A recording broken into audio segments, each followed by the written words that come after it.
Well, should we open with this that I thought was funny? Yes. What it celebrates lamenting the 4-wheel drives Mexico has that we don't. That sounds Yeah. fantastic. Oh, Right? and speaking of that, hold on, because we're doing our Cinco de Mayo episode. It turns out I have We're gonna save it for a next. Pacifico. Oh, look at that. Look at you. Yeah. All right. So Viva la Mexico. first off, the first one is the Jimny, which obviously I think they're rad. obviously they're so cool. The Jimny is one we're upset we don't get here. Their second on the list is a Hilux. Mhm. There is, which I mean we There's have a talk- Tacoma, but there's talk you that know. the Hilux might become international, and the Tacoma might become less. I would assume that the other direction, that the Hilux would become the Tacoma. That's Well, my assumption. It's been talked about. It was in a article I was reading that they were talking about that because of all the tariffs and no tariffs and the back and forth and this and that on trucks. They're like, well, if it's going to cost us this much anyway, we might as well bring the truck over that we can build for cheaper. But I don't know if there's any like actual validity to that. Yeah, it's an interesting thought experiment. Okay. I'd love to see all the Tacoma bros heads explode if they don't get Tacomas anymore. And it's Hilux is No, it's available. Hilux. 2026. Jesse would be so happy. But would it be the first gen Hilux now? Yeah. Montero Sport, because we don't get that, huh? Yeah, no, we don't. I guess it just looks like an Outlander. Monteros after the third gen. If this was available locally, third row, all the bells and whistles like it is, no one would buy it because no one buys Mitsubishis.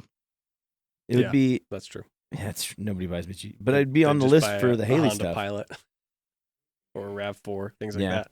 But yeah, it's an L200 chassis, so which they made trucks on as well. So cool. So those are cool. The Nissan NP300. All right, I'm into that. Is a funny looking cheap Nissan little truck. Yeah. But yeah, it's a total tradey truck for sure. Around the world, those are getting more and more popular, and then here in the U.S., they're like, no. You need a King Ranch.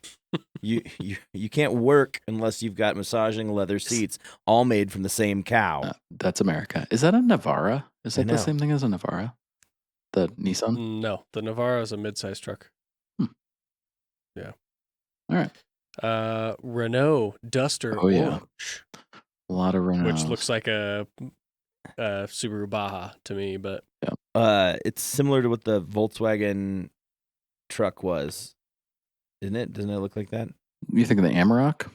The Amarok, yeah. Wasn't the Amarok a Ranger or something weird? I don't know. I don't know. This says Ford Ranger, but it's talking about, and it's showing new pictures, which doesn't make sense because what it's talking about is the fact that they made the Ford Ranger continually there. They never stopped making it. And also the new Super Duty that Super Duty Ranger that we won't get. Has been growing on me every time I see it. So just, funny, some interesting choices because I don't think that I've ever even heard of the Renault Duster. So I don't know that this is one I'm upset that Mexico got and we didn't. I've definitely seen those, but I'm not upset that we don't have them. Yeah. I know nothing about them, and I'm not. I would have brought up more that cheap Toyota, that tiny cheap Toyota truck. That thing looks like it's going to be rad, and we're just never going to get it. Speaking of the Navara, though, Sean, I agree that's one that is a little upsetting that we didn't get. For sure. I was wrong on to have the stupid Frontier. I was wrong. I was wrong on the Amarok, by the way. I think it's just a Volkswagen chassis. I thought for some reason that it shared something, but I guess it doesn't. Who knows? Speaking of Frontiers, though, Dave Chappelle of the off-road community, not the comedian, just got a Frontier Pro 4X. That's going to be his daily runabout truck, which is interesting because he apparently had been looking for one for quite some time, found exactly the one he wanted, sold the little Suzuki he had been daily driving, and then got it. But apparently, and I didn't know this, I thought from 2007 till 2019, they were all exactly the same. But apparently there is a year like 2009 to 2013 or something is the best one. And I don't understand how, because I thought they were all exactly the same. Well, because so they had an oil cooler issue where the oil cooler was mixing coolant into the transmission. Oh yeah. Okay, so and it was like a line swap was all they had to do so that the flow went a different direction or something like that, and that so it wouldn't fail into so it wouldn't okay. fail in that way. Which of all the earlier ones, people started doing that, And it was fine. And then by the later ones, they had fixed that. But I don't know what a huge amount. We'd need our Nissan expert. Yeah, we need Luke. Yeah, Or Luke, Brandon. go ahead and call in. But not that we've ever mentioned Brandon or had Brandon on here before, but Brandon would also know. He's a good Nissan. We should bring him in just for a Nissan Frontier, like through the years podcast. Give him a very narrow scope and then never invite him back again. We've given you get 15 minutes. You got to tell us everything you know about Nissan Frontiers and then leave. That would be mean, but I also think it would probably be his speed for how much he would want to talk to a microphone and people that aren't here. I don't know. Oh. Fun fact about the Nissan Navara and Frontier. Now that I've just been looking at this while you guys are talking. The previous generation, the second generation D40, is the same as a Navara. They're like our vehicle, and the other one was the same. The first U.S. market only one is the current generation. Really? That's what Wikipedia says. Says Wikipedia. And So I did some. So I anybody could have wrote Googling. that, though. I did a little cross Google, and it seemed Sean true. just went in there and changed it to say that, and then told us that that's what First Wikipedia says. Most recent modification by. Yeah. Yep. Got you figured out. So Nissan made the most international available U.S. truck for the last 20 years. Yeah, I think that's probably the way to look at it. Definitely. All right. Also the least popular. Also the least popular. Didn't sell for shit. Causation, correlation, who knows? And yet they never stopped selling it. Yeah. I did actually, when I was doing my little dive for news for the show, I did notice that there's a Drive article. I didn't really read it. I just read the headline that the Frontier was going to go to a hybrid model. They're like the last holdout apparently that had not done that. So good old Nissan, late to the party, but still doing it per the usual. Yeah, to me,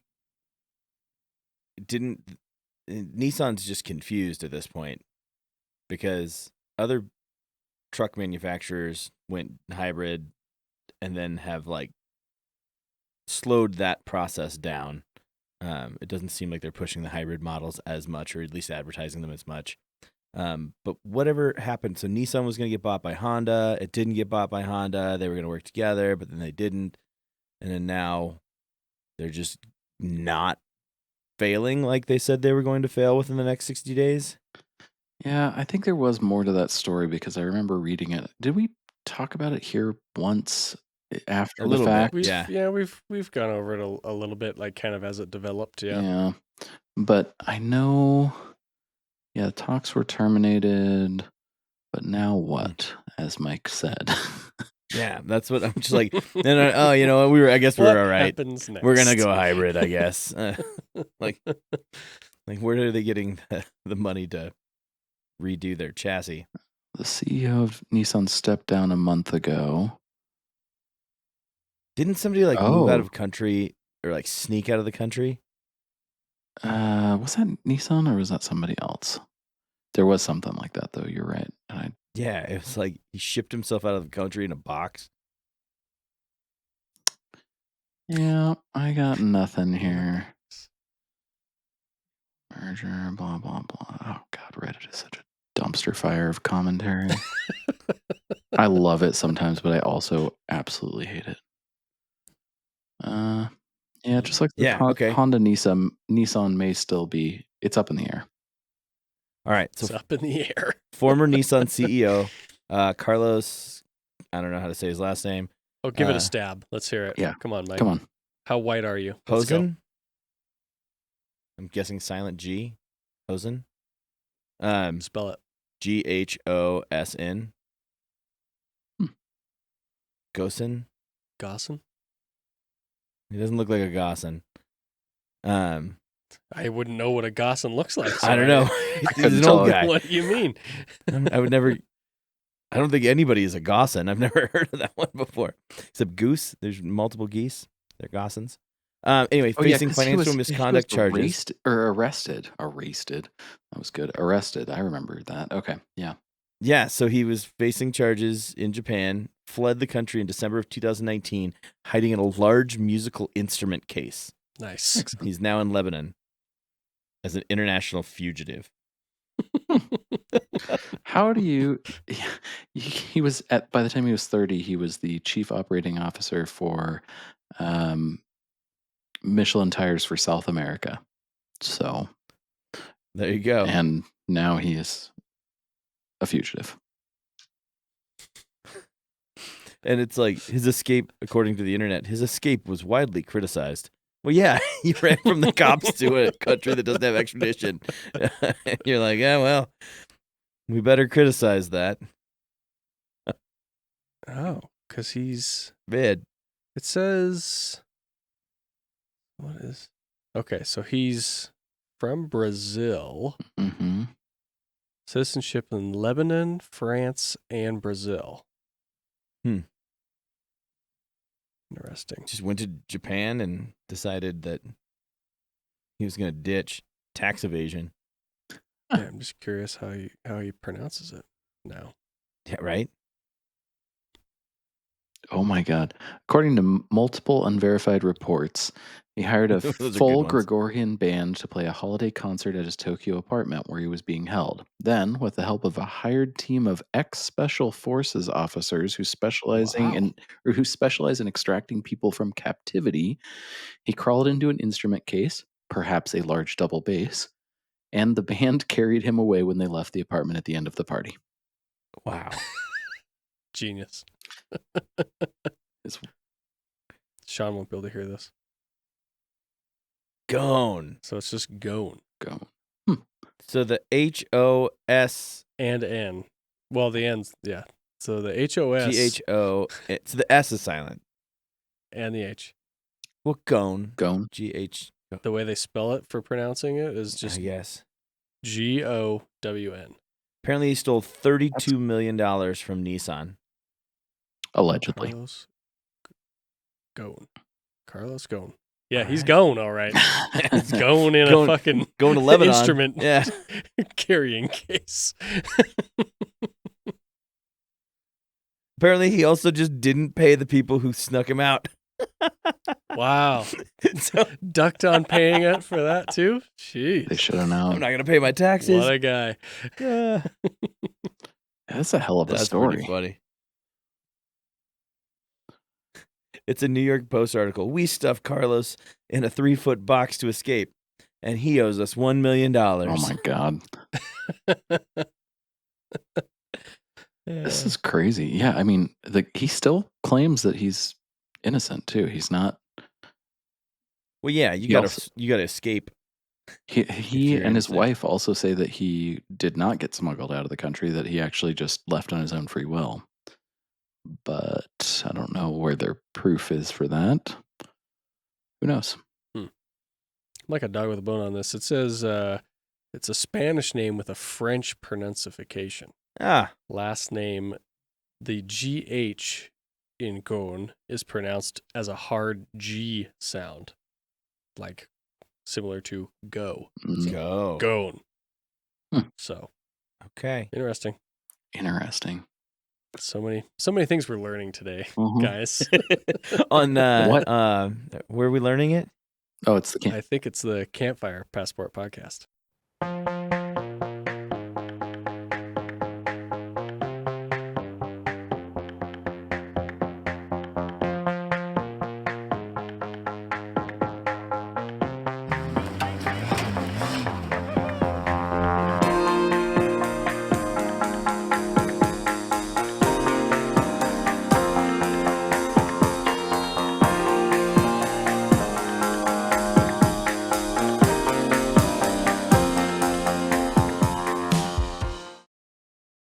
with the silent H. Yeah, CH. we hid the H in there somewhere. The GH is somewhere in there hidden. Campfire. That's pretty great. Well, do we have any other? Did you guys find any other news? Do you got any other newsy kind of things other than this news from 2018 that we just covered extensively? No. Yeah, anybody else got an interesting name that we could start figuring this out? Yeah. No, that was my my only thing that I found was the Cinco de Mayo stuff. So All right, I'm going to share my screen for 1 second because this is a Drive article that is not. okay, 1 second. It's not really news. What am I waiting for? You said what? You said you only share it for 1 second. Oh, I see. Make it quick. Let's go. Funny. All right, ready? Yeah, turn it right off. And Yeah. stop sharing.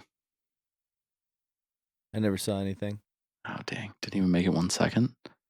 It's just a blank screen. It does say issue, actually. Oh, does it? Damn. It gave me a pop-up that says issue. Damn. But it doesn't have any information. It just says issue. Yeah, well, we don't want you to know what it is. We don't want to worry you with all these petty details. All right. It's just not going to work. Yeah, it's not loading, Sean. You can't see it at all? You're supposed to say, can you see that? Can you see it? Nope. Nope. Can you see it Just now? blank screen. Can you see Nope. it now? Damn it. All right. Well. No, I can. Oh, wait. Did you say yes? No. All right. Nope. No. Fine. Whatever. Nobody said yes, not once. It was, I heard now, but that was it. Well, it was a engine-driven winch in like a Suzuki. It was kind of cool. Called it a God winch. And it was interesting because it was an SR20 powered vehicle as well, which I thought was just odd and cool. Okay. Yeah. That's not, Is it like one of those like competition yeah, kind of. winch trucks or something? Yeah. You should Google God winch and see what you come up with. I'm interested. WINCH. Just remember. Oh, is it a hard? It's a hard I. Is it a hard CH? With a silent H. Yeah. Actually. Let's see what we got here. Yeah. Okay. I see. Yeah. PTO God winch. Let's see here. Maybe let's see if my share screen works for Sean. I bet it works just fine. It's telling me to refresh and rejoin the look. studio. Yeah, that's it. Right there. Mm-hmm. Pretty cool, though. If you watch the video of it in action, it's wild. It just pulls the thing up like it's absolutely nothing. It looks like it's just like the most capable thing you've ever seen because it just crawls right up things. Yeah. This is what I was expecting was the Malaysia Yeah. Man. type stuff. Yeah, that's that guy from that show that wishes they could be 4-wheel drive 24/7 but isn't. Let's see. So hold on. Go on. Let's get to the action. Just There we winches go. right off the crank. It's like a PTO drive off of like a it's like a transfer PTO. case. Oh, cool.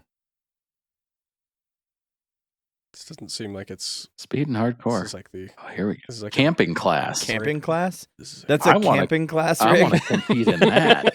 this is the Overlander. Still driving on the road. It's not really giving me the. Let's see, maybe here we go. Here's a nice little short video. Yeah, there we go. That Super one. winch. Doesn't have the winch out yet. He looks like he's camping class. He's stuck before he even got in there. Things. Oh, there he goes. It's Oh going my in. God. Just Okay, it's filled. The cab is full of water. Oh my God! How Just many swim times does out. it have to load a 1 minute video? he's just gonna have to swim out real quick. Okay, it's trying to release something down there. I would think you'd want most of that Riveting stuff ready radio. before you're underwater. Oh my God. Okay, come on. The water's above the gauge cluster. It said his nipples. Yeah, look at it go. Does it still didn't show what the winch jobber at all? What the hell? Come on. All right. Give hold me on. something here. Yeah, Okay, here we go. Here's this guy. He's showing us. He puts it in gear. Okay. Brr. yeah, that's how it works. I saw that. Yeah. Oh, he's pulling the Oh truck. my God, we're going off the ground. He's going to the ceiling. He goes, "Oh, we should." So you engage it, put your transmission in drive, and use your left foot or right foot, I should say, to Is it just make Wow. it make it go. So or yeah, does it's that got look- like a clutch on it. Yeah, and that looks like a everything. multi-plate clutch. Yeah, Weird. that's pretty cool. And what we got here? 2.5 min clip. All Oh, right. I thought it was friends for a second. Whatever. Okay, 2.5 min. Yeah, cool. That's the perfect follow up to Yeah. Godwin's information. I am a tiger, Jesus. or whatever he was. Okay, well, Tiger blood, isn't that what he? Yeah. Charlie. He's winning. that was all I had for Ah. news. It wasn't really news. It was just an interesting thing I found. So, there you go. I have some personal automotive news. Oh, good. Yeah. Did you put 42s on your truck? No, that'd be cool. Not yet. Haley's car exploded. I don't think I've been in here and talked about it No. yet. So We all saw it on the internet.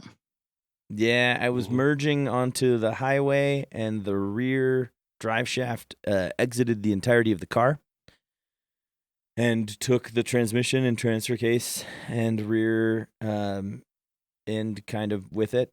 Shit. So it got totaled.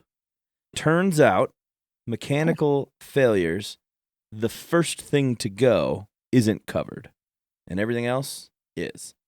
So, like, it blew a Interesting. U-joint, which took out the rest of the drive shaft, which took out the transmission and transfer case and rear end. Well, the U-joint was the failure point, and everything after that is covered by insurance. So the way the lady explained it to me, she's like, well, if your tire blows out and your car rolls 30 times, we're covering your car and all Not the the things you set of hit. tires? You're not getting that one tire. No, just that one. That one tire you're responsible for. They're like, Oh. it caused an accident, and then, we cover the accident. So I bought Haley's car for $5,000. We put Apple CarPlay and new tires on it. Tyson did a motor mount and some other stuff. So all said and done, we were about like $6,500 into it, maybe a little more, maybe a little less. I took the tires and wheels off and put on some rollers that were just garbage. I took the Apple CarPlay out, and we got $7,000 for it from the insurance. So I still have Apple CarPlay ready to go, and a brand new set of tires on some 20s ready to go. So we're gonna find Haley a new car. Did you pull all the install parts of the deck out so you could put it in another Escalade? Yeah. Yep, I took the whole thing. Interesting. Because I had all the stock stuff, and it just plug and plug. So Yeah. So that's the next plan, is we're gonna find her a new car. And I'm sending her a bunch of stuff. She wants a white Tahoe this time instead of a black Escalade. I was like, you bet, we'll figure it out. All right. But that's the next step there. And then Jeep got traded off, and I have a F-250, 2005 6.0 F-250. We did talk Bulletproof. about that, didn't we? Mm-hmm. Yep. Yeah. We did. I think you guys did, though. I don't think I was here for it. Yeah, you were. No. Yep. Was I? Because you defended yourself. Yeah, that sounds right. On the overcorrection. Not Okay. an overcorrection. Yeah, it's not as big of an overcorrection as I think you guys expected. How do you get bigger? Oh, there's buses, there's vans, there's Fire trucks. fire trucks. Yeah. You can get much bigger. I don't know what you're talking about, Sean. All right, fair. You could even get a smaller fire truck. That's how big the truck is. You get a small bus, and it's still. Yeah. But yeah, so we camped out of that this last weekend, and it was great. It was really, really nice. Nice. I'm surprised you didn't finagle a way to buy back the Yeah. Escalade to keep the engine. I looked into it, but they wanted almost $3,000 for it. No way. That's Yep. crazy. Apparently, they're gonna you can part it out enough that that's worth enough to them. Because I was like, oh yeah, anything under $1,500 or maybe even up to $2,000, I might have considered it. Yeah. But nope. And with the transmission already blown up, I don't know that. To me, it's worth it in that sense. I'll get Tyson to forward the pictures over, and I'll send them to the group. But the casing on the transmission, that 6L80, was split in like 5 different places, Jeez. just destroyed That's insane. the housing. So I can't imagine anything inside of it is salvageable either. How did camping with the truck go? What was that like? I mean, it was kind of like a campground camp, but what'd you got? What'd you do? It was. We dry camped at Crane Hot Springs, which was awesome. We love going there. And so it was Miles' birthday camp trip with my parents were there in their RV. Our neighbors came in an RV. My brother brought his trailer. Multiple people had water leak into their campers over this trip, which was funny because our tent was dry as a bone. Had 0 issues in that sense. Past that, we had our Batwing, our 270 I got from Tyson the whole weekend, staked down and square, and it was really nice. Having that full truck bed, we had a ton of space to just like throw things back in there so they weren't sitting outside and getting wet. And then having a tailgate makes a really nice table. So we used our Oz tent for the whole weekend and had a pop-up and our awning. But it's very nice to just be able to throw everything in the back and spread it out and make it like actually have room that I can weight bias things the way I want to and put things in places that I want to put them. And especially with this last weekend, because it was Miles' birthday party, so we had like presents and gear for a party and all kinds of other stuff so that we could feed people that were going to be there and that kind of jazz. So had tons of room for all that. I did learn that my truck does not like to keep my refrigerator running for long periods of time. It's already dual battery, but it eats them pretty quick.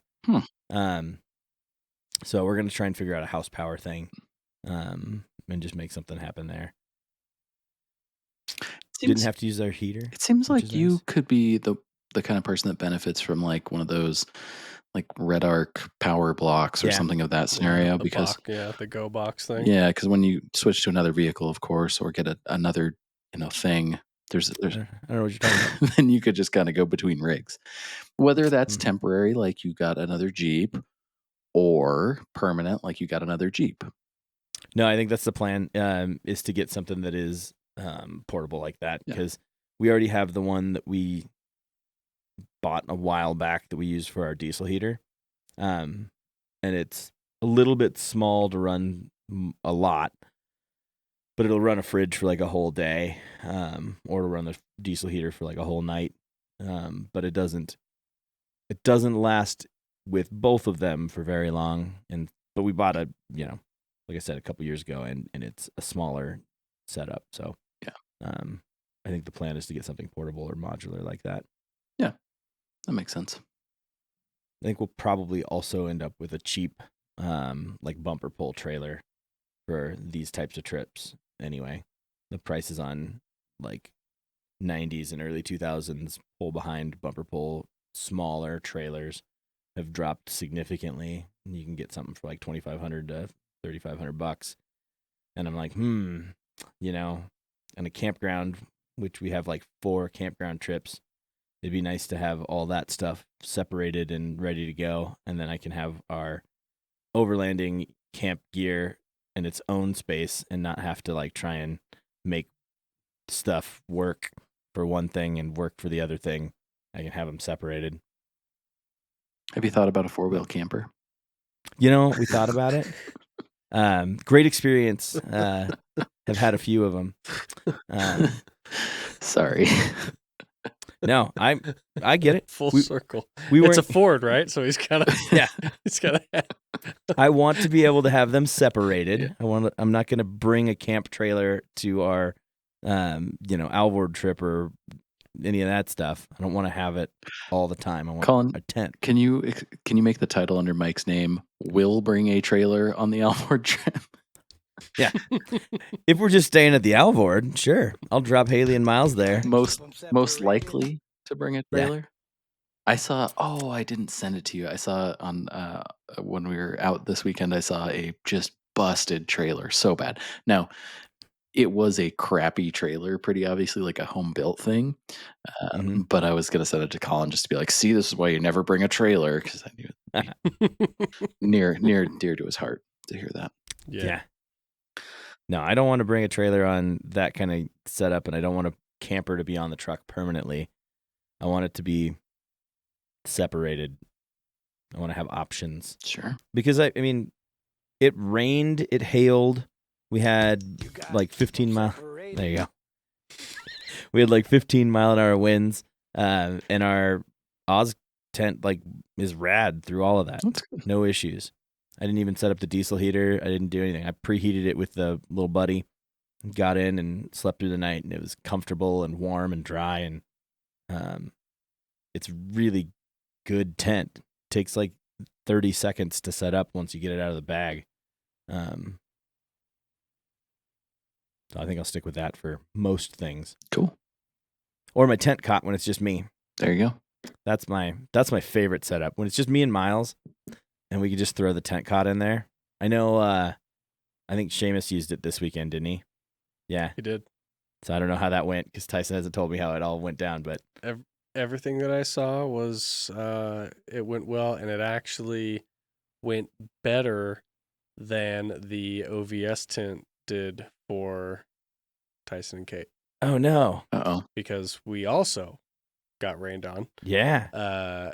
And Well, we weren't far away because we had lightning and thunder, and they closed down the We didn't get pool. any lightning or thunder, but we did get man. some like bouts of heavy rain. Yeah. On night 2. Okay. But yeah, you could tell. So with having his and Jesse's, who has an Oz Another tent Oz, as yeah. well, like side by side, you could tell the differences in them. Oh, interesting. And I think what is going on here is Oz also makes like an Oz LTE or Lite Yeah. something like that. They do. That doesn't have like a rain fly and has I some other stuff. believe that the OVS, that is what that is. The material is thinner and it's just not quite as heavy duty. And it's kind of obvious. And so he was getting that very front bar where the door is, where it ends. There's a seam that's right on the bar from the front wall to the ceiling. Right. And that's was allowing water in. Was along that seam. And my guess is that the OVS one is just the light one, which is referred to as like, it's not necessarily it's not waterproof. all-weather tent. Yeah, it says specifically that they're like water resistant up to X, and I think it like equals a sprinkle. Yeah. Like the Oz tent, like I think we have an RX4 or something is what it's. RV, I believe is their terms. Yeah, I was just. Or maybe it is RS. Well, there's RV and there's RV is the main ones. Ours isn't made anymore though. They stopped ours because it had the front room. It has like a full front room that can come off of it, and some other things. But anyway, I think ours. They still make that. Oh, I was looking. Anyway, ours is considered waterproof. There's the 3, 4. RV4. It has a whole front room with a floor and everything. It's rad. When we have time and set up the whole thing, it's like you got to stay there because that goes from a quick setup tent to a long setup tent. But it has a rain fly for like extended heavy weather, but it says specifically like you'll be fine for most things. Yeah, the Oz Lite, RV3 Lite, says it's made from waterproof and fire retardant and UPF 50 plus ripstop polyester. So, which I don't know why. Yeah, it says waterproof, which for the most part it was. Right. It was just that one seam. It couldn't handle the amount of rain that was coming through. And see, this is saying... No, we're the RX. This is saying RX4. Yeah. RX4. Discontinued. I know, that's what I'm saying. We were stoked to have it because that front room's bigger than the rest of the tent. It's got this front room option. Waterproof 8-ounce ripstop polycotton and heavy-duty heat-sealed PVC floor. for the regular ones, for like which is their regular material. But anyway, like I said, like you could Yeah. you could look and feel the difference in like How it feels. material Yeah. quality. So yeah, the OVS tent, it doesn't, I know that it's a good amount cheaper, but it does not stack up to. Well, and this one, it The says odds. even in the front page on here, fully waterproof 4-season tent. How it must have been some pretty serious rain then, right? Oh yeah, it was rain and hail. It was a And pretty good downpour. We didn't get any hail. oh, you didn't? Okay. We just got, like I said, we got a pretty heavy downpour. But then the next morning we got some snow. Just a little flurry, sprinkle. a little flurry. Nothing on the ground or anything like that. But it was just like we were kind of adventuring around and Yeah. like, it started to snow. We didn't get any snow down at the hot springs, but we had lightning that struck, and then like, you know how you go 1 Mississippi, 2 Mississippi to figure out how far away it was? Mhm. I never got through the first Mississippi. Hmm. So it was like 1 Missa and boom. And the guy came running out of the front desk of the hot springs. Everybody out of the pool. We don't want anybody getting crispy. Everybody out of the pool. Oh my God. And they shut it down for, I think, 2 hours or so. They still make the RX-5 They do. It's deluxe, the it says. big boy, though. Yeah. Like, RX-4 seems plenty big to me, but the RX-5, it's pretty massive from what I've looked at. But, so what does Jesse has? Jesse has the RV It's either an RV3 or RV4? I would guess it's an RV3 or 4. Yeah, I don't know which one exactly it is. But yeah, either way, Yeah. it's better. So It's not as bad. But from what I could tell with your little cot tent deal, yeah, no issues. Threw the rain fly on it for the rainstorm, and it was Yeah. no leakage. And It it's was all off the ground. Did Yeah. the water run underneath you? That's good. yeah. It didn't have any issues there. But Man. Yeah. I feel bad that so it's Tyson and Kate in the ground tent that got wet, or mhm. man. Like I said, it wasn't, from my understanding, it wasn't bad. It was just one of those, oh, hey, it kind of leaks. Like, God. huh. I mean, there's only one way to find out if it leaks. Yeah, that's true. Yeah. Really, is you're going to find out when, it starts into a bad rainstorm. But Man. they survived. Yeah. That's good. That's good. I'm looking at the RV4 tent and versus the RX4. We have a skylight also. That's the other big difference. Is that my tent has a skylight. Which is important to those of us. Yeah. Stargazing. In the night that want to see the sky. Yep. But otherwise, this one also says fully 100% waterproof material. Very serious about the waterproof level. I'm telling you, and when you make a claim like that, It better be. I mean, that's pretty impressive. Premium waterproof. It's in a different spot also as a premium waterproof ripstop canvas. I was stoked because I pulled a Jesse and I brought my leaf blower. So as soon as the rain stopped, I went around and just leaf blowed off my tent, got it all dried up, so that way it had a chance to dry before I had to put it in the bag. And it was good overnight. And but man, I was like, that's a good move because otherwise it'd be set up in the backyard right now, trying to dry it out. Yeah, not good. See, look at it. See, this says, so the OVS, the one on OVS, it says waterproof 420 Oxford is what it refers to the material as. Huh. I don't know what Oxford is. It's not ripstop. It's not canvas. But yeah, and the price is also $600 versus the RV3 Lite, which the price is $800. Yeah.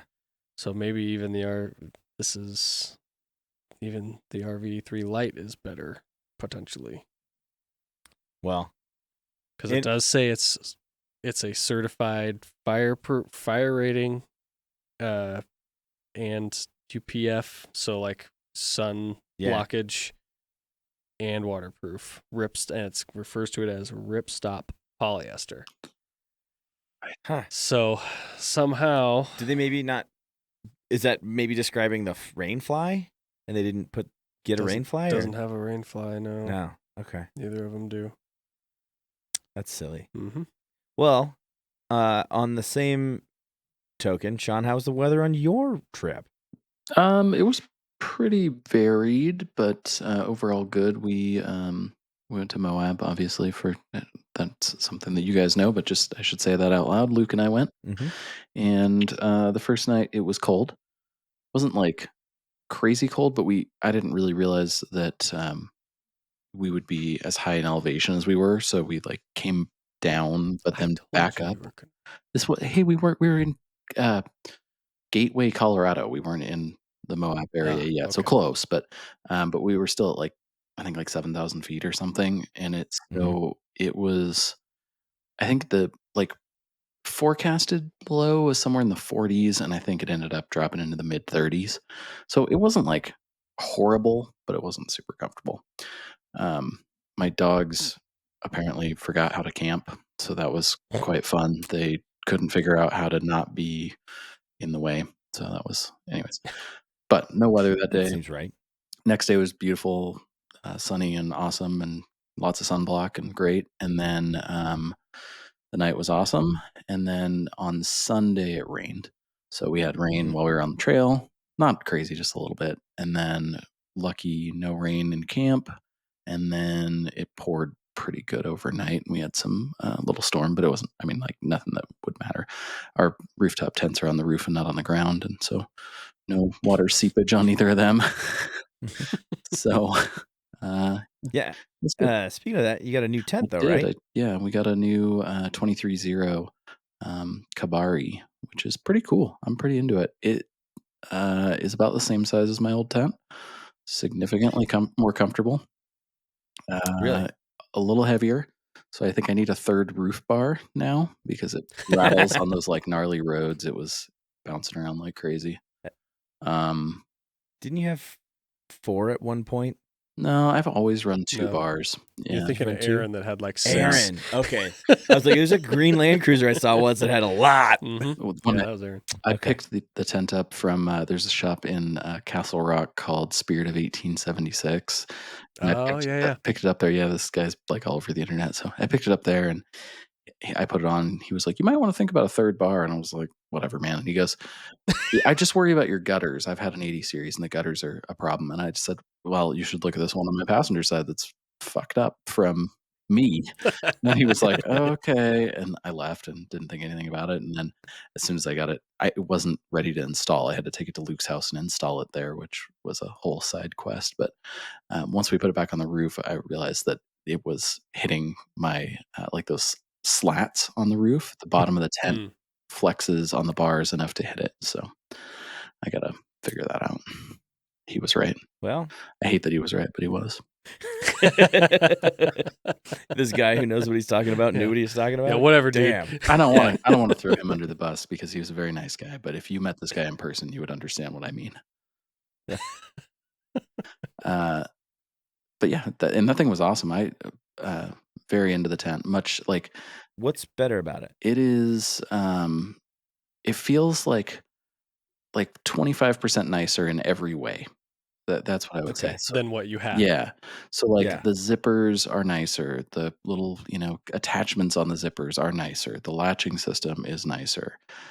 All the material feels a little nicer. Like the ladder feels a little nicer. It's got like machined aluminum ends instead of like stainless hooky things into fiberglass. So like all those little extra pieces really add up for a much better experience. It has lights inside, which are cool. I know lots of tents have lights inside. This is not revolutionary, but it does, and that's the first time I've had it. So that was nice. Yeah. It does have one significant drawback that is not related to the weight, which is the other significant drawback. And I did a little research, and I don't know if you guys caught this in our group message, but I originally was like, I can't believe this thing is this heavy. When I started looking, it's all the like dual channel aluminum tents like that pretty much weigh 200 pounds. The mount hood Right. does, all of them. Yep. So I was like, okay, it's fine. It's the only thing that's lighter is a GFC, and that is What's like a 3-bar weight rating, probably? yeah. And so the GFC is just more money, right? So and different Yeah. different space too. This has really nice. That X hinge thing is really nice for space. I really like that too. That's in there. It's like 25% better because I can put my feet at the end. Because in the old tent I couldn't do that. So Yeah, tall guy. yeah.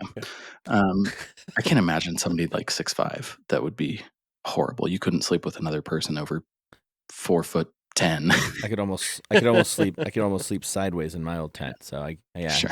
know exactly how you feel. I would sleep diagonal in the CVT. So, but the one downside is for some people would love it, I'm sure, but it's got this like 230 sells this thing they call light suppression technology, and it's like a big selling feature on all their tents. The inside is black. The outside is green, but the inside is lined black. Like it feels like it's got like plastidip on it almost, but it's like part of the material. It's like matte. They're not joking. It does not let any light in. None. So if Wasn't that your one complaint about that was the my last tent? complaint about the other tent too. This one though, I don't know. So you got one that's more. I don't know how you could be darker than our other one, but it is. It turns out. So anybody that wants a full blackout tent, it's for them. But for me, that part sucks.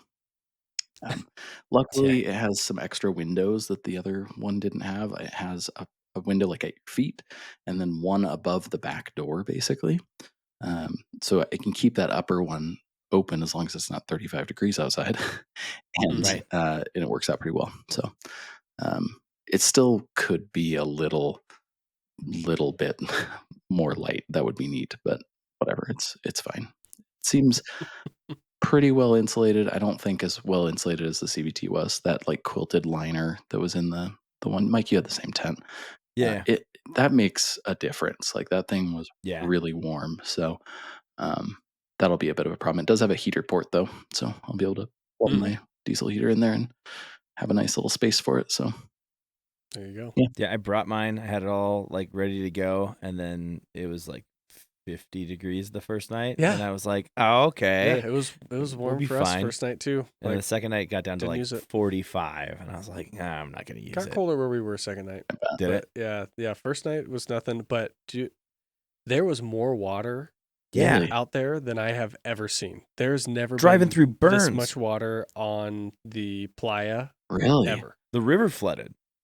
That's what everybody in Burns was saying, is that the river flooded, and that was the week prior. Yeah, and it overflowed all the canals and all the things they had planned to handle the water were all overflowed. the way down to the Alvord. Really? Like, so Aaron went down on Thursday, and he was just going to go out there and, find a spot, camp, and wait for us to show up.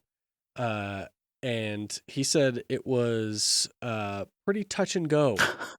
Getting out onto the playa, and then he started feeling bad about like driving, in some of the spots he was. So he just like found the closest dry spot he could and stopped. Yeah. And I was like, okay, well, I guess we'll see what it looks like when we get down there. I worried about that because we get down there and all the lakes on the way in are like full. Some of these lakes I haven't seen water in since like the first year we went. They were just green and basins. They were completely full. And then we get down to the Frog Springs entrance or whatever, and it's just there's just water all the way up to the entrance. Oh wow. Everything. Man. Like Jesse drove down the road and like stopped at the end of the road and then turned around and came back, and his sidewalls on the 40s were halfway up was just covered in mud. Oh, yeah. Like, and so he didn't even go on the playa. It was just down the road, got to the edge, and then turned around and came back and was like, nope, that's definitely not a good idea. Yeah. So we ended up going out and around and went on the Sandy Gap Road, which goes into the Little Sand Gap, not Sean's Big Sand Gap. Right. Sure. And went back there in that little dune area, and which is kind of nice because it got us up above, the wet spots, zone, and we camped out there for the first night. How's the wind? None. Like, None. yeah, we got it was like a little breezy, Yeah. like typical breezy for there, and no like real serious wind. Our First night. second night, it was like 15, 20 mile an hour gusts. Yeah. And I was the like, thunderstorm gusts. Yeah, yeah. Yeah. I was That's like, what we got man, too. this thing is. I had my awning staked down, but I checked it occasionally, Mhm. and like I was like keeping an eye on it, and it worked really well, and it didn't move, and it didn't give me any trouble. But I was like, I've never had this out before in a windy situation. I've got the double stakes at an X, and I was like, really making sure everything was tight. I was like, all right, but I was worried about. I was like, I wonder how the wind is going to do for you guys, because I assumed you would be on the playa, and I was like, it'd probably have room to pick up and really get exciting out there. But yeah, well, I mean, like I said, first night we didn't spend both nights on the playa, like or near the playa, since we weren't on the playa at all. But yeah, the first night, first day we're out there, we pulled in and it was like 73. yeah, it was so nice. Nice. It was warm, sunny. Like it was Friday it was just gorgeous. gorgeous. Yeah, that was a great day. And then we took so the same road. Remember the year that we went out there and Bailey 3-wheeled the 100 series over that dune? Yeah. We took that same route out, and then we actually stopped at Borax Lake. Okay. And checked out that area. So that was kind of cool. Then did the usual field stop, and then since it was so wet, we decided that it would be a poor choice to try and do the Mike's Dirty Deep Holes in reverse.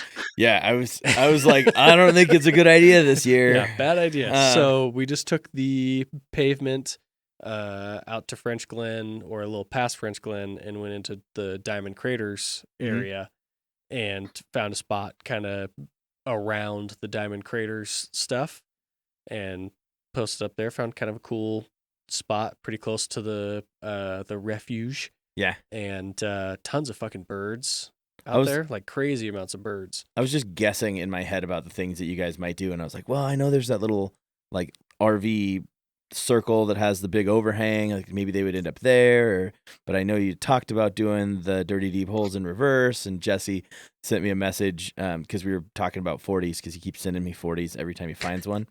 And I was like, those would help with the mud road. And he goes, I really hope we don't do that. And I was like, well, we'll see. So yeah, did not. But yeah, the Diamond Craters area is pretty cool. We went and checked out a bunch of the craters. Yeah, as one would. Yeah. So that was good. But yeah, we had that weird rain storm that we kind of like. It was fine when we showed up. Wasn't windy really. It was like, little breezy, but nothing crazy. Everybody got set up and all that, and then like it was like the second I started the fire, it started to rain. It was like, okay, well, and it wasn't too bad at first, and then it just like started coming down. So I like piled wood on the fire, and then went and hung out under an awning and waited for that one to pass. And like we got hit with like 3 waves. We had similar, and it was like maybe 2.5 hours for us. Mm-hmm. But it was like coming down during that time frame, and then sometimes it'd let up, and it would. So I had Miles and then one of the other boys that came out for his birthday party, and they were like, we had gotten ready to go get in the pool because that's what they wanted to do. I was like, great, I would love to go sit in this hot soaking pool. And then it started to rain, and I was like, all right, well, let's get everybody prepped and ready. It doesn't matter, you can be in there in the rain, it'll be nice. And as soon as everybody was in their pool clothes, I looked out and it went boom, and went like I was watching it go from like this not so bad rain to just this wave of insane dump come through. And I was like, oh, okay, well, we're all in our get wet clothes, it's not a big deal. And I was like, okay, on the count of 3, we're just going to run over to the pool and we'll get into the changing area and drop all our stuff. And I said, 1, 2, 3. And then a second wave of hail came through as we're running. We're just getting pelted with hail, and the kids are yelling and screaming and having a good time. And that's when we got to the changing area, and the thunder and lightning started happening. And they were like, no, nobody's getting in there. And we're all soaking wet, covered in hail. And we're like, okay, well, it's really cold now. So that was fun. And the rule there is, in case you're ever wondering, it's 30 minutes after you hear thunder. And if you hear more thunder, you could wait another 30 minutes from the last one. They just set a timer every time they hear it. Huh. Interesting. Which I learned that weekend. Yeah, there you go. When I was Passing the knowledge. when I was little, we used to swim during thunderstorms all the time. Like that was, I just didn't even.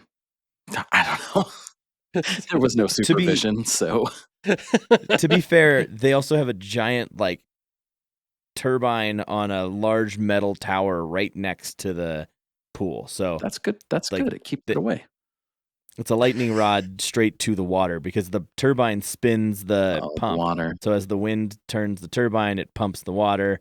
And so they're like, that's lightning rod Mhm. to the water. That sounds like bad design on their Directly. part. Well, I don't think they get a lot of lightning. I hope. If they have a plan in Yeah, place, you'd think they it's get kind of some. Yeah. They kind of do have a plan, and the thunderstormy plan area. is 30 minutes after the last. As long as the first one doesn't hit, everybody's going to be fine. Yeah, Yeah, that's true. funny. I saw that you did the 7 Mile Rim, Yep. Sean. What other trails did you manage to hit up down there? We didn't do a ton of. So we did this back way in from Gateway, which I don't remember what the roads are, but you go through some stuff to get in there. And that road that we came in on, I could probably look it up and figure it out, but it had a crazy amount of cyclists. I was like blown away at the mountain bikes on it, but not a hard Mhm. trail. Just like drove it into Onion Creek area. Oh, yeah, okay. Then we drove the Onion Creek Road in. We stopped at the creek, which was really nice. Nice little break because it was sunny and awesome that day. And then we went to Top of the World from there. And Okay. Luke did a little bit of research, and he's been out there once or twice, I think, too, already. But I hadn't been yet, and I'm only like tiniest bit familiar with the area. I kind of know some of like the main trails that other off-road people would know, and that's about it. So Yeah. I know the view from Top of the World, but I know nothing about the trail beyond that. So he tells me, "Hey, we can go to Top of the World over here. It's like a 6 out of 10 or something on Onyx. Like, it's fine." And I was like, "Okay, cool." I didn't look at the distance. I just thought to myself, okay, they'll be like, I asked him, "Are there any big obstacles?" He said, "There's like 1 or 2 big obstacles, but like otherwise it's just pretty tame." I said, "Okay." So we went over there, and it was like lunchtime or so. Mm. And we started that trail, and it turns out it is like the Rubicon in that it just keeps happening. It's not that difficult. Like you could Jeep on 33s would be just fine out there for like 90% of it. There's some optional stuff that is actually kind of gnarly, but like most of it was just kind of fine. It just was so tedious. It took forever. And we ran into the Arizona 4x4 Club, I think was the name of their club. So big shout out to those Ah. guys. There was about 100 of them coming Oh down my the God. trail in different groups. And we saw everything from, I took a picture, Mike, of a GMT 400 Tahoe that was just Yeah. ugly as sin out there. There should be. And not a really nice one, just like one that was there. And like, Yeah. 392s on 110s and 40s and regular JKs and JLs and all the ducks you could ever imagine, and Mm, side by of course. sides and all sorts of fun stuff. Anyways, so we did Top of the World. Gorgeous view. Not great for having dogs in the car. Just gnarly enough to not want to have your dogs with you, probably. Yeah. But a couple fun optional lines that we took, and we were really trying to be super easy on everything because it was just Luke and I didn't, we just were not prepared for like a big wheeling trip. But it'd be fun to go out there with a group and actually like wheel it for the day. Yep. And then we camped out there, which was really awesome. We found late, not like late, like 7:00, 6:30 or so. We finally got to a campsite.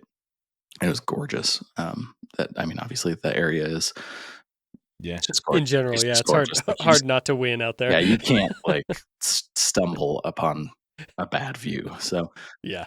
so that was amazing. And then the next day we went and did 7 Mile, which was really nice too. 7 Mile is kind of a similar thing where you could make it really not like crazy, but you could make it a hard wheeling trip if you wanted.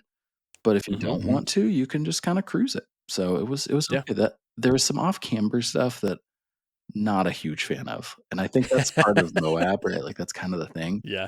Especially with an extra heavy tent now. Yeah, exactly. I was like pointed. I watched Luke go up this thing, and I got on the radio. I kind of felt bad because he was in the middle of this like really, it's like this hill where you go up and then you take a left. And then you take the left. Yeah. Yeah.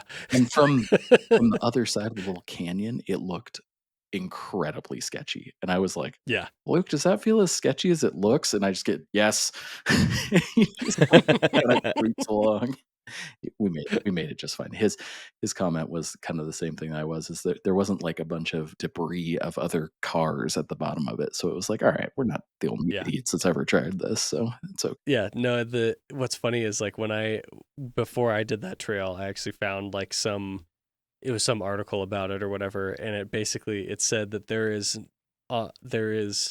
on record no vehicle that has ever rolled on that obstacle. Okay.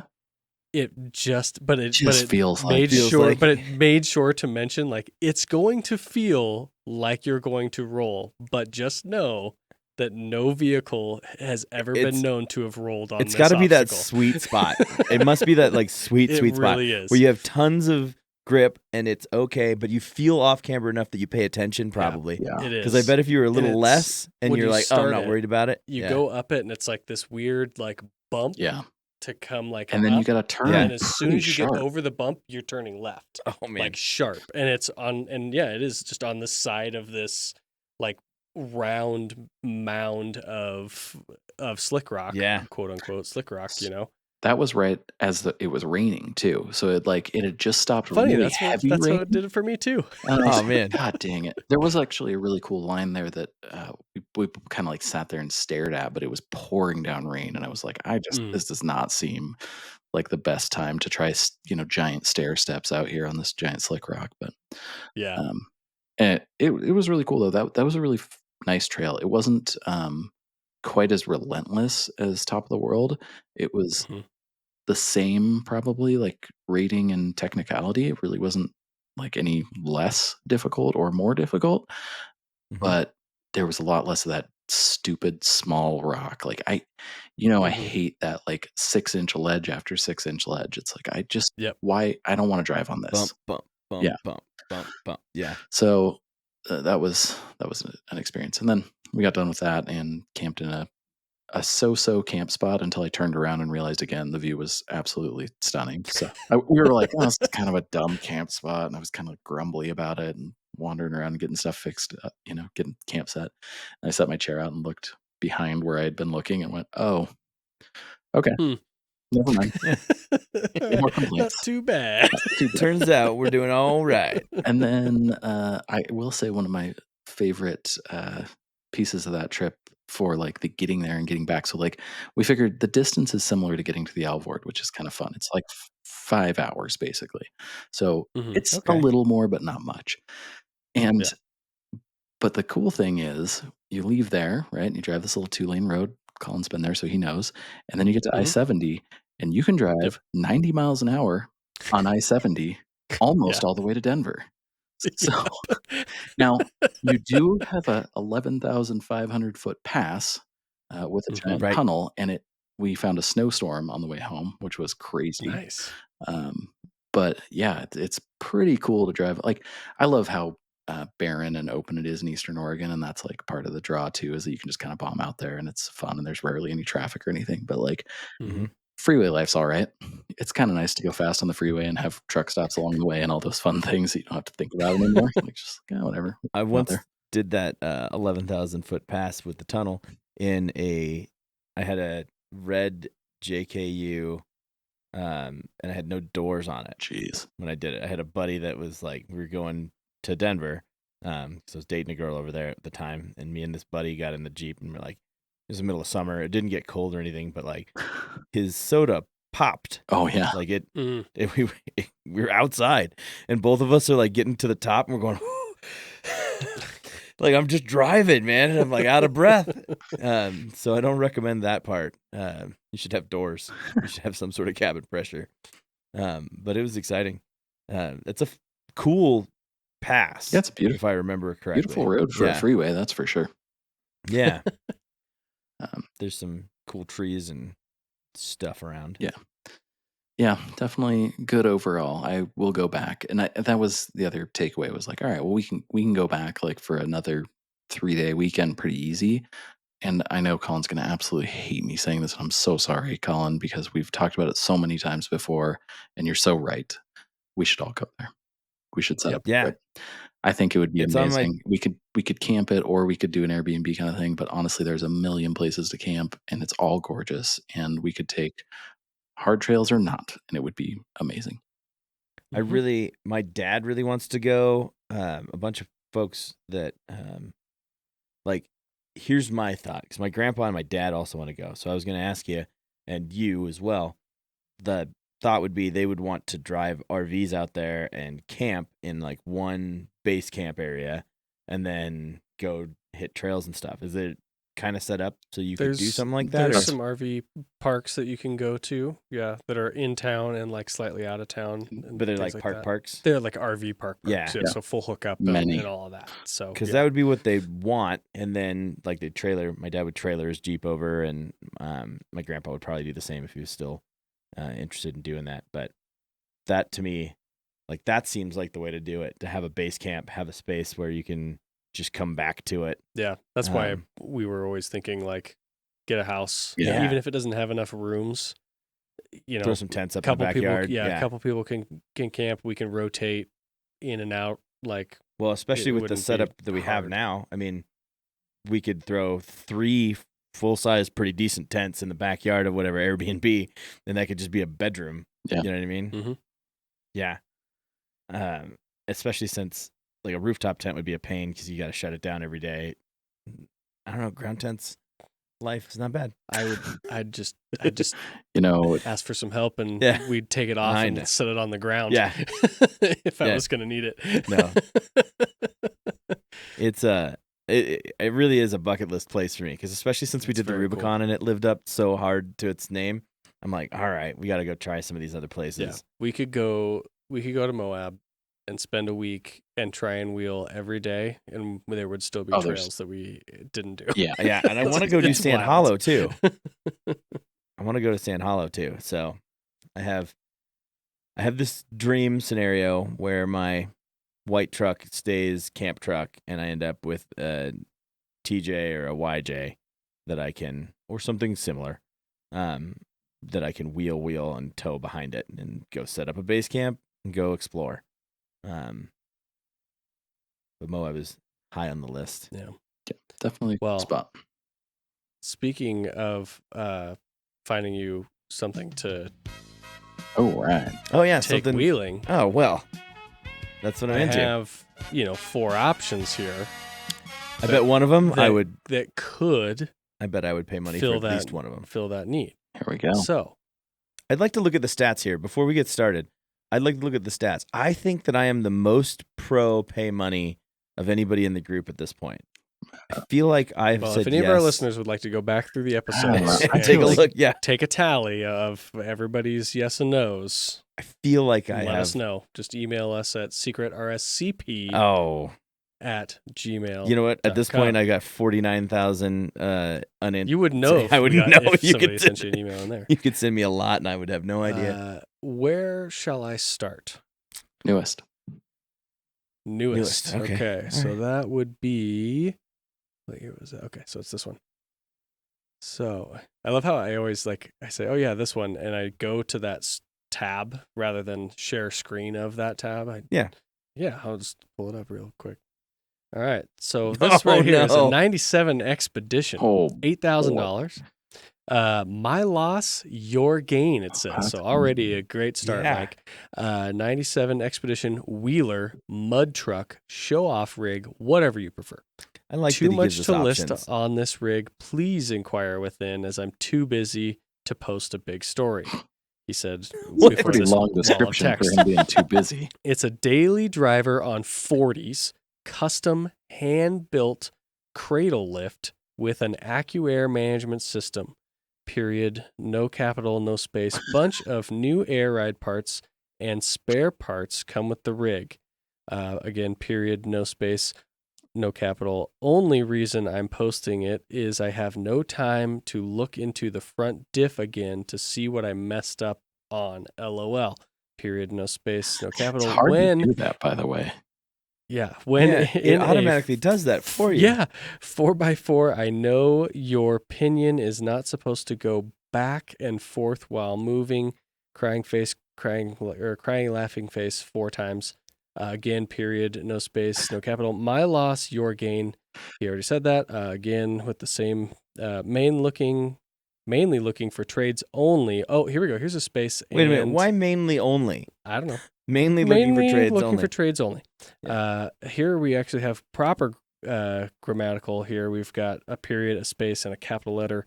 Things I'm looking for in a trade, period. 18 to 20 foot running jet boat, comma, no space, side by side spelt out, I bet. or sand cars with a decent power plant, Pinto. Or Honda powered, etc. S10 V8 Blazer or pickup. S10 V8 Blazer or pickup. I'm into anything fast and loud. Lots invested. 8,000 cash or trade me out. If interested or have any questions, feel free to reach out. Thank you. I still don't get how he The can have space that bar's many gotta be broken. sentences The space bar's got to be broken. with like a period, no space bar. I'm sure no he capital. I'm sure he hits it. He hits the space and it doesn't work. He's got. He's missing like 4 things on his keyboard.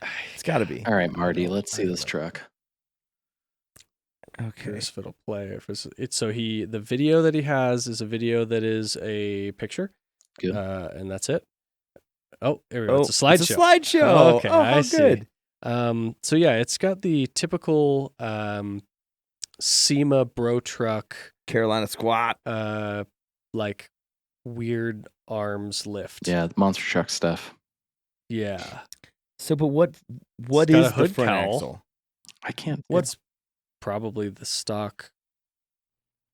Well, if it's stock, it was IFS. Yeah, that's what I'm saying. But then why does he have the Well, arms? why would he have those arms? That's Yeah, what- that's weird. But it's also broken. So who knows? So Those do not Um, look like 40s. They really definitely don't. don't look like 40s. Maybe, but I don't know. It also looks like it might be straight. Oh, Yeah, it's got a solid axle. yeah. I just what should be like twin traction beam? no. Oh, It's there it solid is. No, it's axle. solid. Okay, good. Yeah. Maybe the wheels are big. They are big wheels. I mean, when you compare it to the size of the door, it does look like a big tire. Yeah. But I think the way I'm looking at it, to me, Interior's I mean, not bad, other than this weird box in the middle. I don't know what that is. Oh, got to have a subwoofer in the back. 15 in the back. All right. Phew. I think the thing is that this looks kind of like an Explorer, but it's actually an Expedition, right? So It's an Expedition, yeah. it's the same body look as an Explorer, It's but got a roll pan way bigger. on the back instead of a bumper. Well, yeah. I'm kind of into some of the 'Cause it's styling custom. choices that he's made for a ugly brodozer. To be honest, Yeah, it's an Like ugly the brodozer. lightning bumper, and then Yeah. the cowl hood and the roll pan. and I the don't roll hate. pan. Honestly, if it was like on, 22s and very low, I might be pretty into this thing. Is it another speaker box that's right between the front seats? It's got a cord Is it a going refrigerator? into it. Oh yeah, Is it a fridge? no, No, it's a wood box. it's definitely a See? sub box. I love the 1999 fold out screen too. Like that is era Mhm. specific. Yeah, gotta have that. Probably has 4 boxes for other things: a sat tuner, a DVD I player, mean, is it on tons? all sorts of Because stuff. that would be my thing. If it's I on, don't think it's on time. if that's a 60, then I feel like there's potential here. I wish I could enhance, but to me So those don't That one look right there. That's the most. 1, enhanced. 2, 3, Nope. 4, 5 lug is what I'm seeing on I that see thing. that Oh, too now. weird. Then what would be 5 lug with a solid front like that? 44. Yeah, Like a there Ford were 5 lug 44? 44s. I'm pretty sure. Yeah, I guess you're right. Ford had some 5-lug 44s. and they were. Do they have 5? But what's the rears in those? Those are those 8.5s, or did the Expeditions? I think they were 8.8s. Yeah. Which But was that 5 lug? Yeah, Yeah. those were 5 lug. Yeah. Yep. So that would make sense that it would be a They 5 even lug had- 44. they even had 4-lug 8.8s in a bunch of Mustangs. Honestly, even if those were 1-ton axles, I'm still out because that does not make $8,000. Yeah, I think I am out as well. If I knew it was 60 and it was full tons, and it's got remote reservoir shocks, it's got in the front, air ride and some other stuff. Like you could maybe the make air it rides cool. to go up. Yeah, even more. You could make it cool if you I would did the right things, but I don't put think some you air can. quotes on that. Cool. I also would not. You cut out the fenders. You make it cool, like as a wheeler. Like you stop the show truckness, but I don't think it's close enough. I feel like it's A lot of unfuckery. Yeah, it's gone so far to the Brodozer show truck look, and it's still probably a 5.4. Probably can't definitely flex for shit. Yeah, it's still probably a 5.4, and it's probably got spark plugs blown halfway out the side. If you're lucky, it's a 5.4. Here's hoping. I can't even believe that you would be. I mean, this is the dumbest thing to base this on, but it's like a cloth interior base truck. Like it's not even an Eddie Bauer or something. Like you got to have that nice interior if you're building a Brodozer like that. You can't do that to a base model. You just got to build what you have, Yeah, sure. He was going to interior swap it next. King Ranch interior. He just doesn't have enough time. King Ranch interior in that thing. All made from same cow. All right, so this one is also a Ford. Mike contributed this. We were talking about it because I saw it earlier this week or yesterday or something like that too. But this is a 94 Ford Explorer. Yeah. Sport 2-door. Okay. Has a fresh motor in it. Runs strong. 4-inch lift. 38s that are Patagonias, unfortunately. Posi rear. Leather seats. Put this together to basically snow wheel. One of the radiator end caps is seeping. I know a guy who can fix a radiator. Yep. Basically snow wheeling it. $4,500 out in Prineville. So it's got a shitty light bar, about as shitty as the tires. I like the white grill though. I like the white bumper, white grill combo. Basically snow wheeling. There he is, basically snow wheeling. Again. Yep. And again. So you didn't lie. It was basically for snow wheeling. Yeah. I would yes this purely. I think it looks pretty cool. I think I changed the buttons.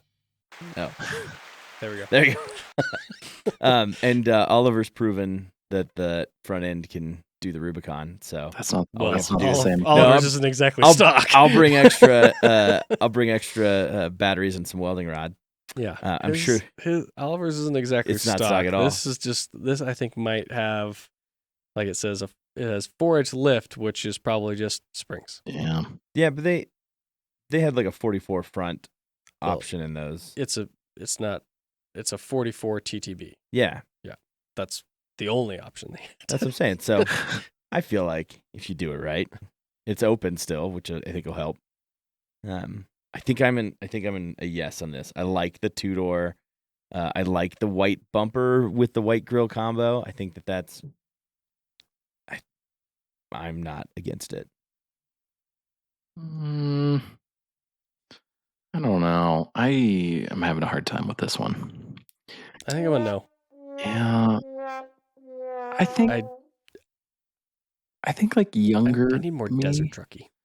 Yeah, I could see that too. I would like, but I think that's a doable thing with this. I think that. I mean, yeah, you could get there, but I don't know what I'd do with it. It's funny because there's been some things that we've had on here that I'm like, I don't even know what I'd do with it. And I still love it. And this I don't love enough to get over I don't know what I'd do with it. Yeah.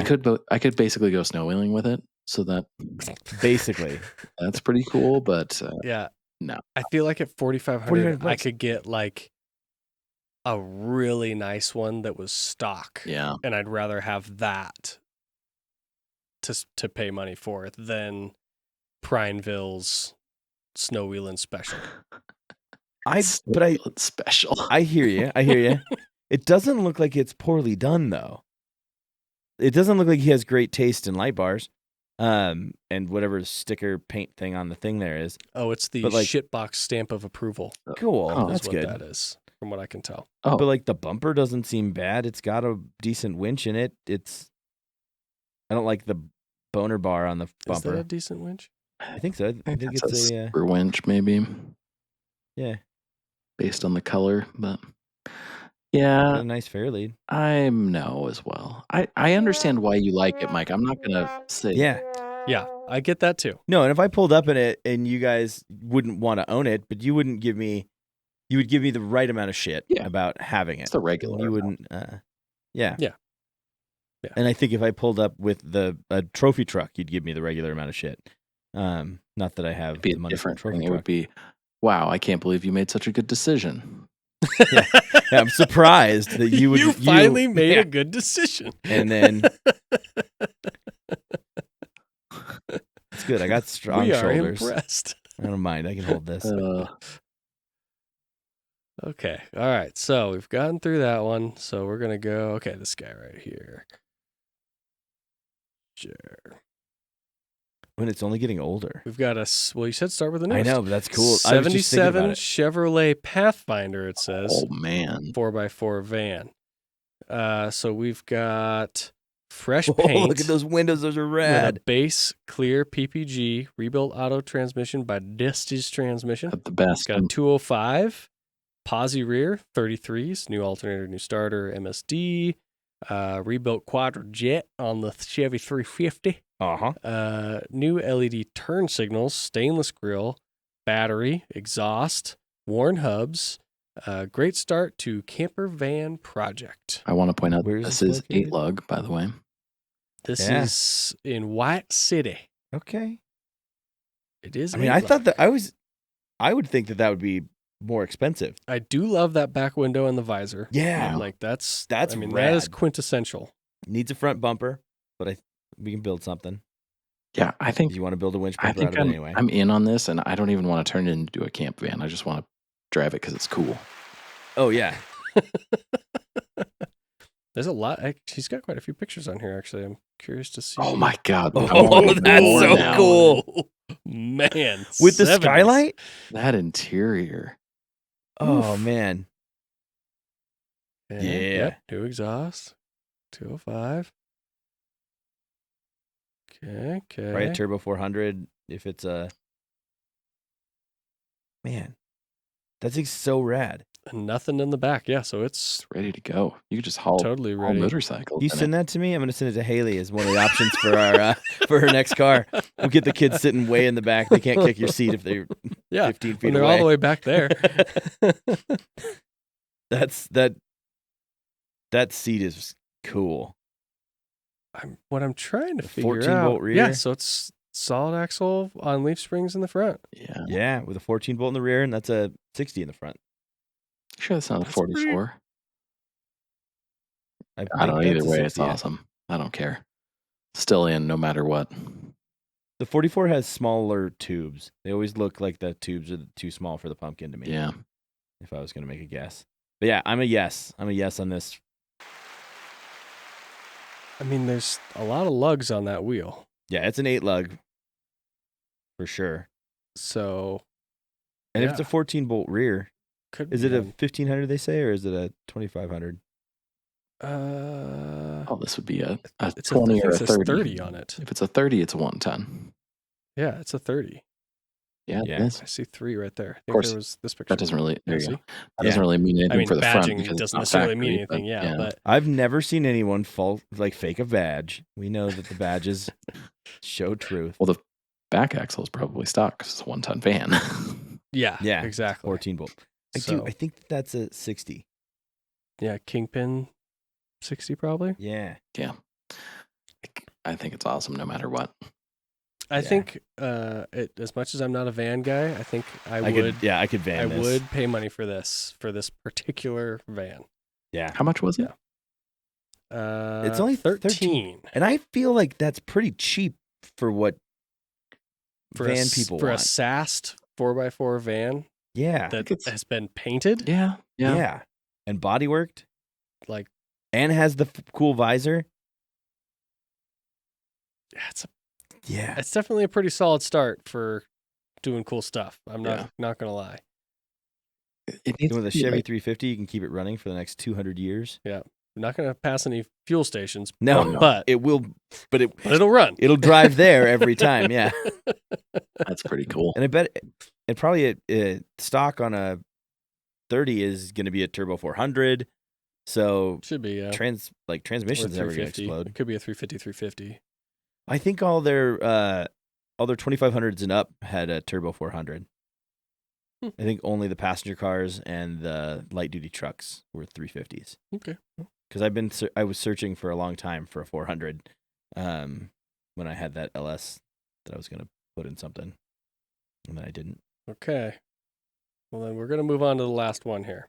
All right, I got 2 out of 3 so far. And this one right here is a 73 Land Cruiser. So it's the Iron Pig Oh, boy. FJ55.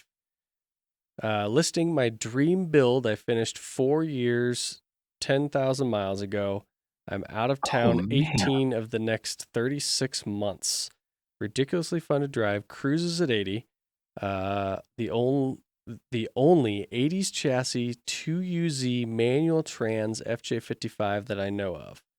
Listing here before it goes on bring a trailer. So it's got an 01 47 out of an LX 470, Northwest Toys bell housing, ORS wiring harness, Marlin crawler, R150 F5 speed, LCE dual comp clutch, 23 spline dual cases, triple sticked, skid place TK's mount. It's got a fancy fan, 94 frame with the FJ80 or FZJ80. I just want to point out, E-lockers. if I was going to list things in an order, I don't think I would have put the good radiator fan ahead of the fact that it's Well, 80 frame's- series come on. chassis and axles.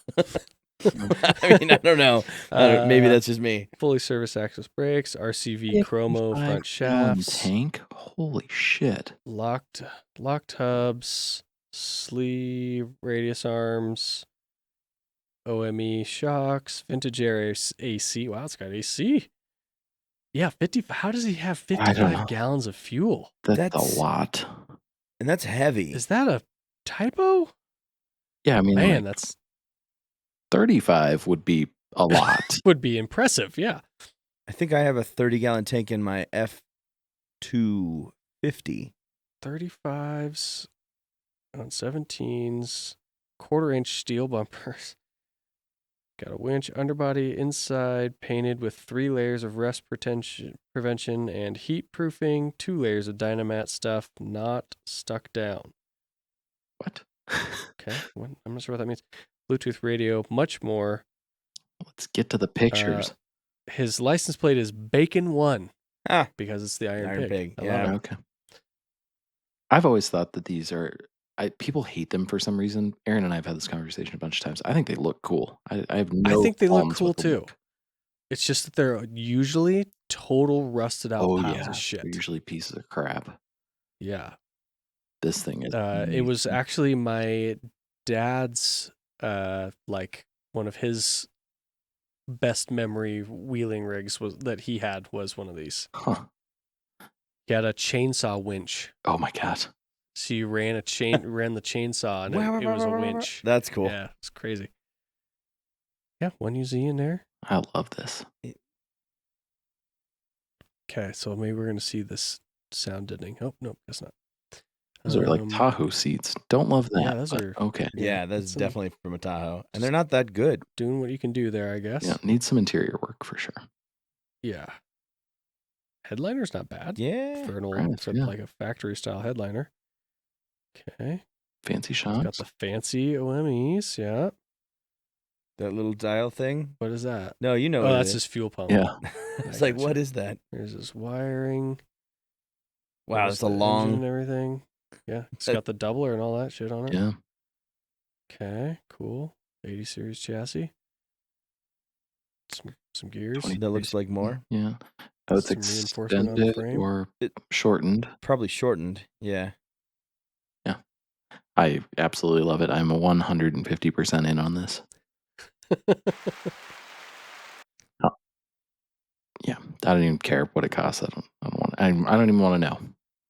It's $45,000 because I won't let you not know. Damn. Yeah, 45. That's a little steep, but it's still cool. I'm sure he's got that much into it, but that does not always mean that that's the value. It's so sick, though. It's very cool. Yeah, I think I'm a yes here as well. I also Yeah, I think am a yes. I think it's all the right kinds of rad. That's a great little, like, not over the top combo, The only but problem like a I good have, combo. yeah, the only problem I have is that the value / cost and the way that I would want to play it don't match up. I would feel bad about wheeling it hard. I would feel bad about cutting it for 35s or 37s It's already got 35s. I meant I would want to go up to 37s or 40s, and yeah, I would feel bad a little bit about that stuff, but I don't think that I would feel bad enough to not do it. Yeah, it's on 35s. I don't. Yeah, I mean, I guess it might need some. I wouldn't feel bad about it Yeah.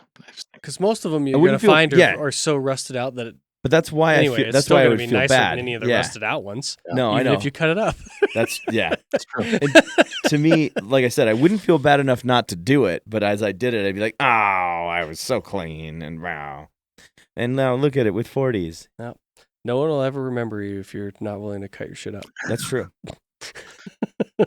So I'm going to cut my F250 until I can fit 42s. Okay, so wheelbase is 106.3 on those, whereas the FJ80 wheelbase is 112. Yeah, so they shortened the frame. So they had to shorten it a little bit. Nice. Well, it is awesome. Yeah. Very cool. Can you go back to the would do. picture of the frame patch, though? Mm-hmm. I always see this, and you see different types of Let's see. different ways that people patch those. There's this picture. I feel like I would want more, just personally.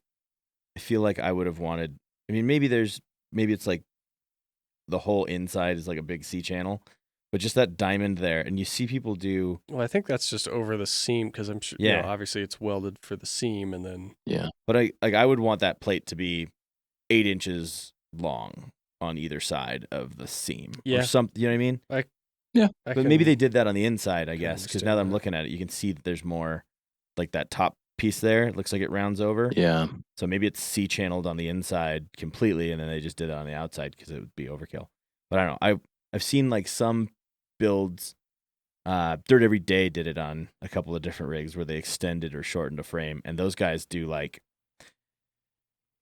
2-foot lengths if they can fit it, as long as they can get on either side of it. But yeah, that's cool. Very. Yep. What year's it? 75? 3. 73? Yeah. Mhm. Yeah, that's just neat. Agreed. I would want to see it on 40, so I want to know what that would look like on 40. I bet that thing is cartoon balloon. Yeah, spoiler alert, very cool.